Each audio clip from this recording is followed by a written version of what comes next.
Hey, what's going on, y'all? What's going on? I hope you're doing fine, you and your loved ones. This is Thomas Young, 18 Wheels Maneuvering Skills, T Young, 18WMS. Want to just talk just a brief moment about DOT drug testing. There's a lot of people who cannot pass a DOT drug test and trying to apply or obtain a safety sensitive position. All right, it can't go hand in hand. You either gonna be on or off the freaking drugs. Simple. You got a major responsibility when you're behind the wheel of a big rig. You got to protect yourself, and you also have to protect the motoring public. It's very important that you stay clean and stay sober. All right. When you go to a trucking company, you already know most of the time you're going to take a drug test in the beginning. I know countless of situations where drivers just don't seem to think that's the case, but a lot of them do, and they try to cheat on it. So they bring in, someone else's urine or some synthetic crap or animal pee.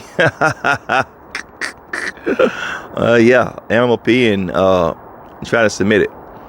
All right, now, whenever you take a drug test for DOT purposes, your urine has to be within a certain temperature range. When you submit your specimen and it's not even in that range at all, or it's cold, automatic, the person who is administering the drug test knows that something ain't right. They're gonna go ahead and do the collection with that one. You're gonna sign the paperwork. They're gonna seal it up. Then they're gonna tell you, well, your urine's cold. It wasn't within temp, so you have to retest under direct observation, which means they have to watch you pee in the cup. Ain't no cheating that time. See? So think about that now. Direct observation. If you refuse a direct observation, that's you refusing to do your drug test. Ain't no company's gonna hire you then. All right. If you go through with it and you fail the drug test, well, you have a chance to continue to driving if you go through a SAP program, SAP program. And there's rules and regulation that goes along with that. But at least you can continue to drive for whatever company works with that type of program. All companies don't do it. Now, if you go in there and urinate and you come out with particles floating in your urine, or you have a real bad odor to it, same thing, direct observation. You just got to be clean.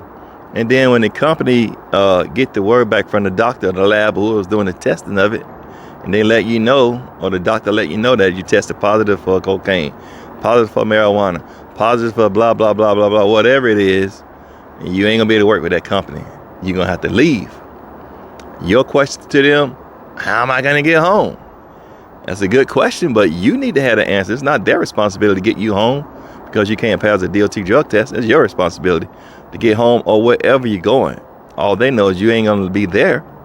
So you spent all that time and money getting your CDL license, going through all this training and whatever you need to get through, to go through and all that stuff to get your job after you get your license, just to piss it away, literally. So think about that. Be serious about trucking.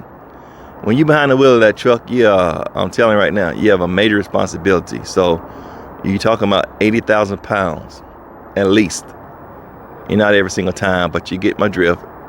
It could be very destructive, very deadly, or it can be very safe. It depends on how you spin it and what you do while you're in it. So keep it clean. Stay real. Stay true to yourself. If you want to do drugs, don't get into trucking. We do random drug tests, random alcohol tests. You never know when you might pop up on the random. All right. So it's just not worth it.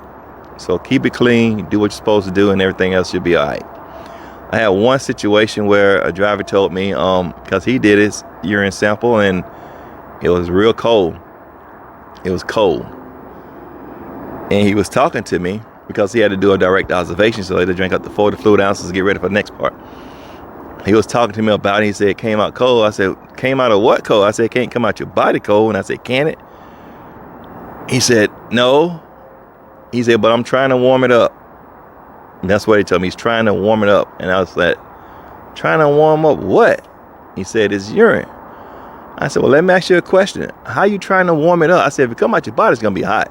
So what are you doing to warm it up? He told me he was standing in the sun He was probably high then, standing in the sun to warm up his urine to do his drug test. All right, that was pretty. All right, well, whatever. I can't even stay up all night to make that up. But that's what he said anyways. Well, that's my point. If you want to pass the DOT drug test, and don't do drugs. There you go. It's plain and simple. All right? Everybody stay safe. Hope you're doing fine. You and your loved ones, like I said. And I will talk to you another time. T Young, 18 WMS. Let's stay safe.